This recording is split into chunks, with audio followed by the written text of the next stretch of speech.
Hi! Welcome to Nora's Cooking Diary Season 3 Episode 7. In this video, I'm going to share with you a Chinese-style steamed fish recipe. Steaming the whole fish is the best way of enjoying the natural flavor of the fish.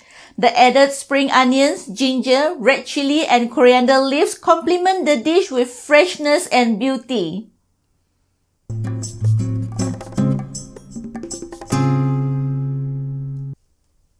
You may find that there are many different recipes for cooking Chinese-style steamed fish.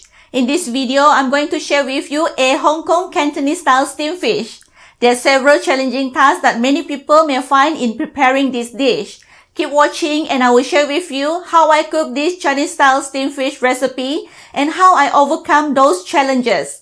And don't forget to check out my cooking tips in the description below. Happy cooking!